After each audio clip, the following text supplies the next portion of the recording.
So welcome to the show, guys. As you saw off the top of the video, you can see that there was a lot of information that went down in this recent presentation. So today I'm going to go through the information that was given and offer my feedback and constructive criticism. Although I really don't have too much constructive criticism, I'm going to let the community go for it. But as of right now, I'm pretty impressed with the information that was given, and I support the proposal as it was indicated. So today I'm going to go through that. I'm going to go through the details of what was presented, and I'm going to give my constructive feedback. So a little bit of backstory into this presentation. Back in December, there was an open house for the Dash platform, and at this open house, Ryan Taylor kind of took it by storm at the end, because it was a completely unrelated presentation, but it was very important too. So Dash has very good technology and very good adoption compared to its peers in the cryptocurrency space, but for some reason its price has been languishing. So like when there's a bull market and all the coins are going up, Dash goes up by a little amount. But when there's a bear market and all the coins are going down, Dash seems to go down by more than everybody else. So it's not a sustainable system if we want to be competitive. We want to drive more adoption into Dash, because like it or not, our market cap rate ranking has an effect on what happens in Dash and what happens to investment in Dash. So at this presentation, Ryan went through a couple of hypotheses of what was happening and why this was important, and how Dash's economics actually served to make it less competitive than its peers. And he vowed to do more research into it, and he said he's going to come back to us with a proposal. So that was what the presentation was yesterday. It was a proposal of their findings over the last 6 months, and ways that we can help to make Dash's economics more competitive in comparison to its other coins. So we're going to go through the aspects of what he talked about. As you saw off the top, he talked about the reward allocation to miners and masternodes. He talked about the flexibility of the proposal system. He talked about how fees are not really rational right now. They're a little bit too low. And he also talked about how we can increase voter participation, or we can make it more efficient, the voter participation in our Treasury. So first of all, I'm going to go over the first aspect, which was the block reward allocation.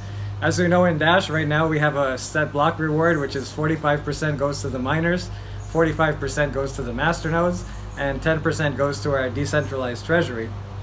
So this has worked fine for Dash over the last little while, but it has its issues too, because we like to view masternodes as an investment. In some cases, some investors want to see a big ROI on their investments.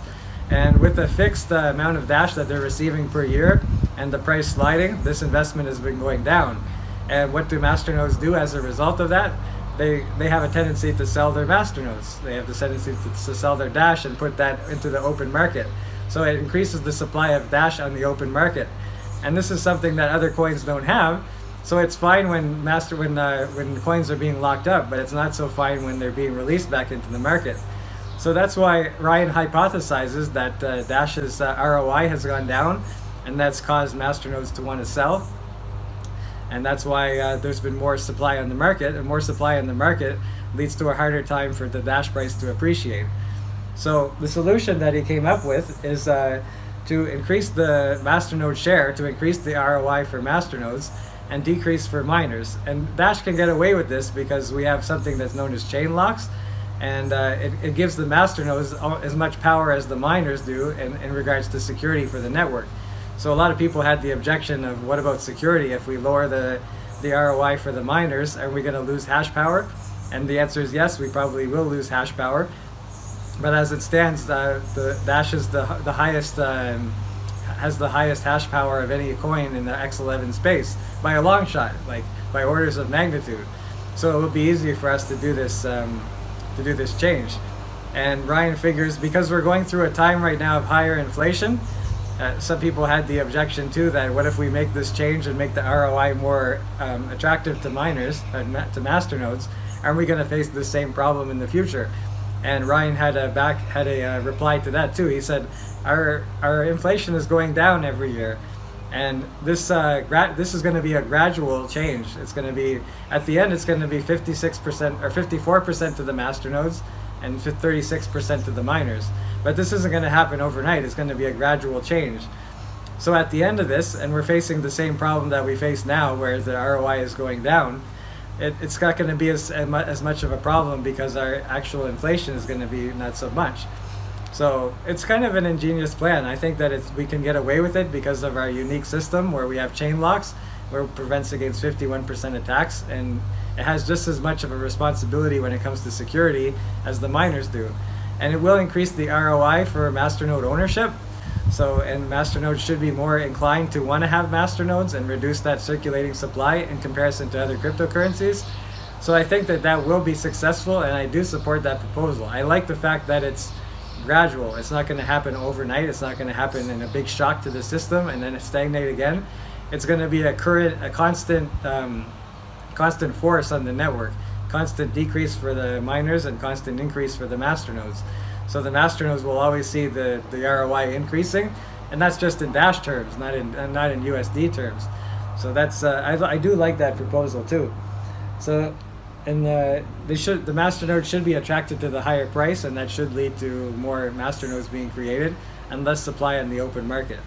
So if you ask me about that proposal, because of those factors, the fact that it's going to increase the ROI and the fact that we can get away with it because the miners aren't as, they do have a role to play in security, but they're not the be-all and end-all of security like they are in other coins because we have the chain locks. I support this proposal. So that brings us to the second proposal. We're talking about Dash's flexible treasury system. Right now it's a rigid treasury system. We have a 10% that goes towards the treasury, and that happens in a bull market or a bear market. But let's examine that for a few minutes. So in a bull market, Dash might not be able to spend all the money that's in its treasury. I think at one point we had something like $5 million a month to spend or something like that. It was something crazy. Maybe it was per year. But it was a ridiculous amount of money per month that we had to spend, and we couldn't spend it. We were spending it on frivolous things like Max Keyser and another celebrity going around the country wearing Dash on their t-shirts. And this doesn't create a lasting effect of positive outlook for Dash. It might give us a flash in the pan, but then nothing lasting. And then what does that do? It makes all those coins be out there on the open market, ready to sell, because I'm sure these proposal owners are not keeping it in Dash. These are celebrities. They want to have USD. So, and that creates more of an impact on the lasting supply. Okay, now let's turn around and say what happens in a bear market. So in a bear market, we might not have enough to spend.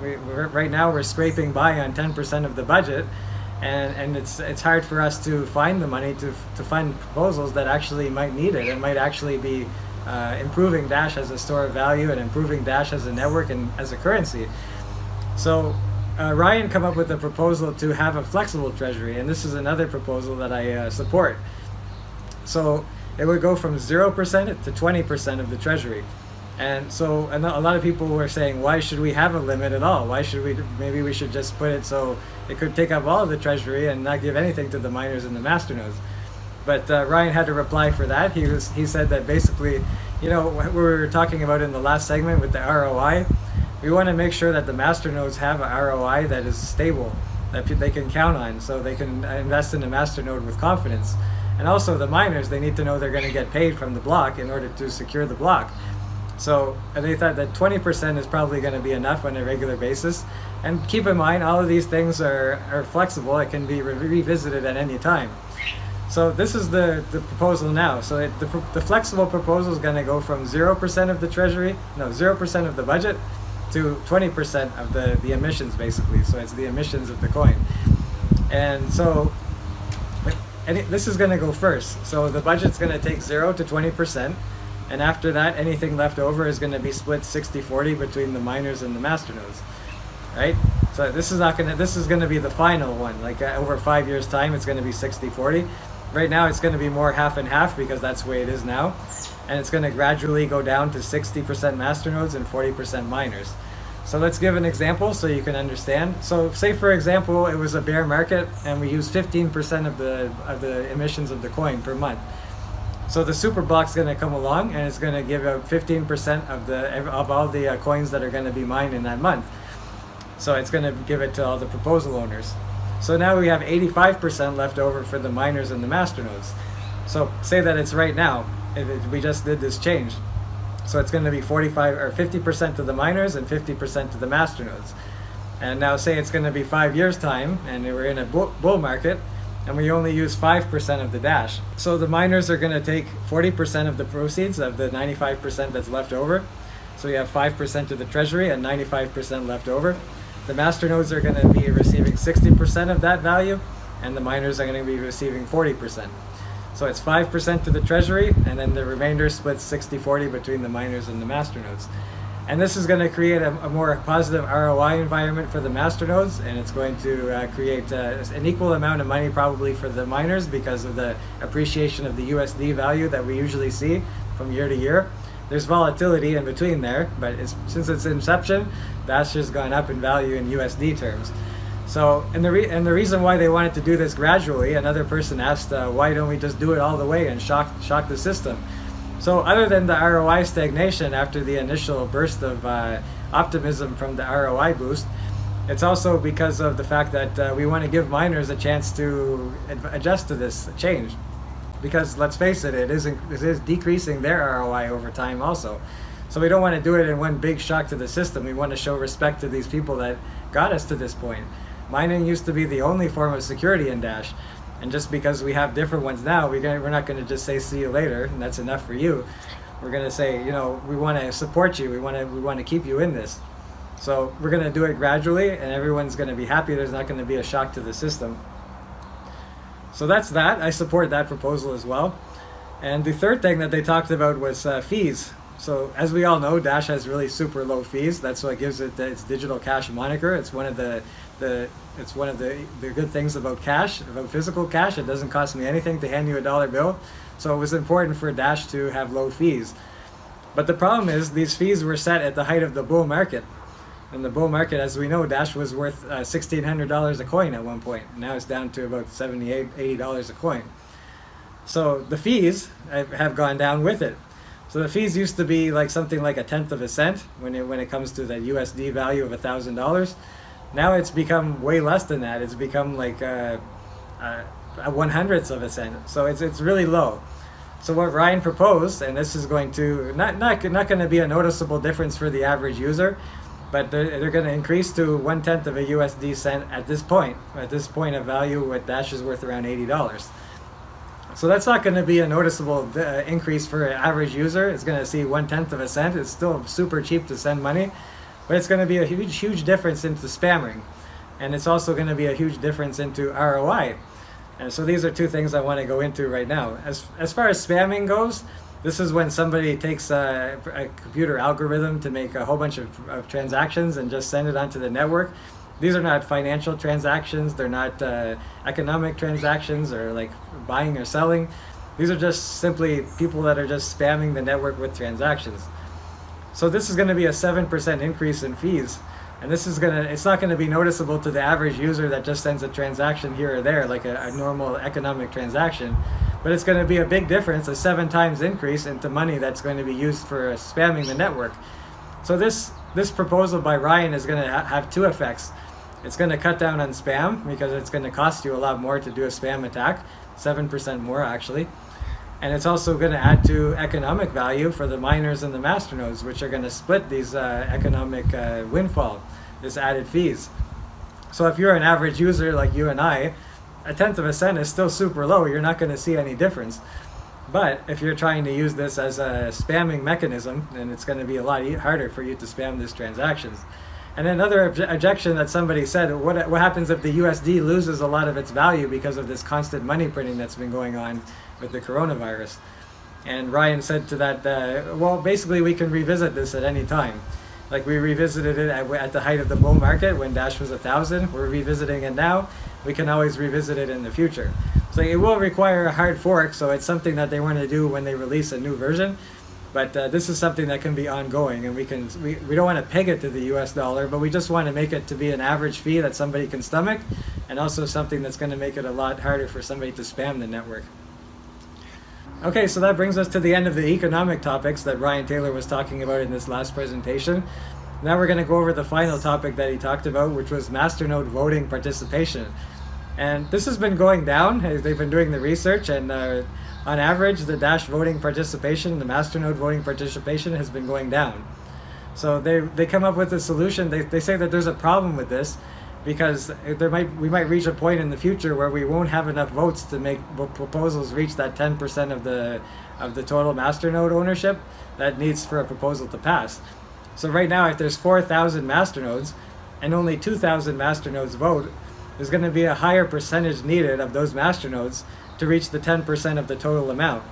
So it's 4,000 masternodes, 2,000 voting, and it needs a 400 masternode threshold of yes votes to pass.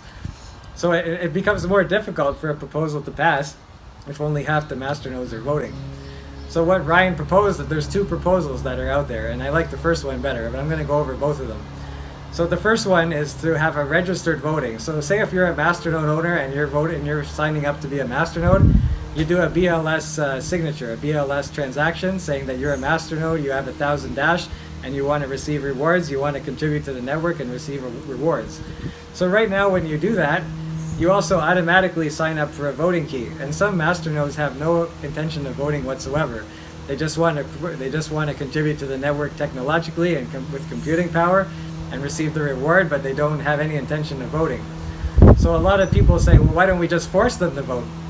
And that's not really good either, because they can also take an algorithm, they can take a script, and they can vote basically on what people are saying, like the average voting, or they can do yes, no to every second proposal. They can do whatever, but basically they're not watching, and they're not contributing with their thinking and with their voting on their ways of thinking. So these are the two solutions that I believe that are good, but I like the first one better. The first one is to have a registered voting. So if you're a masternode owner and you're setting up a new masternode, you set up your masternode with the BLS signature, but you don't include the voting key. So this is going to be a separate transaction that says, yes, I would like to vote, I would like to pay attention to this voting, I want to contribute to the network with my analytic skills and what I think is going to contribute to the network.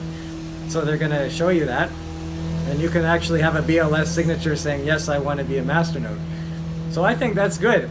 So basically, you're going to have a registered voting of registered masternodes that want to vote, and out of those registered masternodes that have said, yes, I want my vote to count, then you have to have 10% of those that are going to require you to pass. So out of 4,000 masternodes, 2,000 masternodes say, yes, I would like to vote.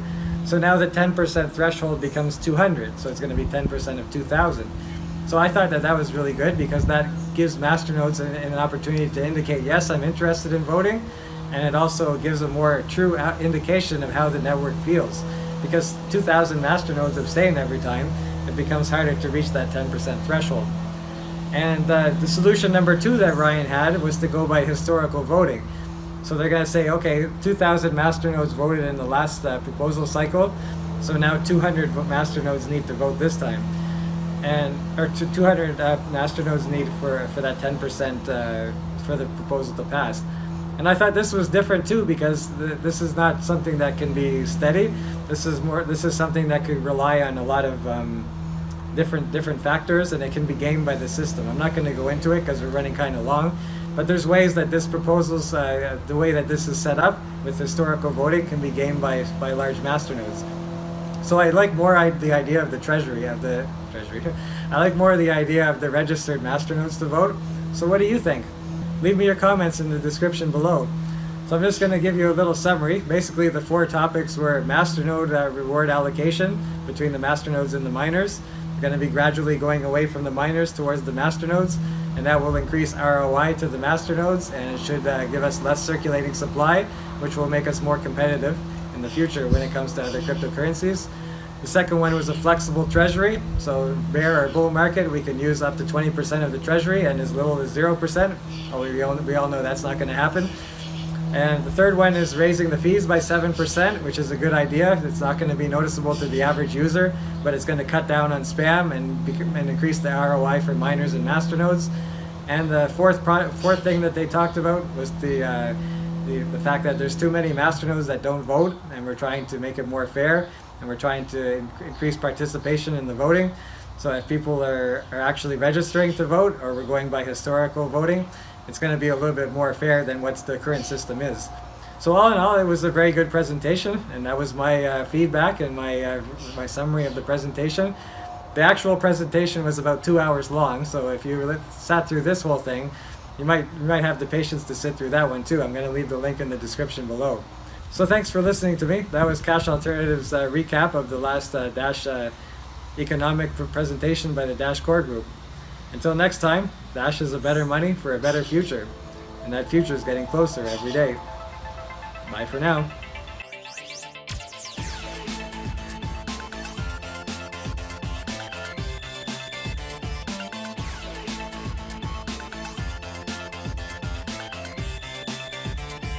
Cash alternative.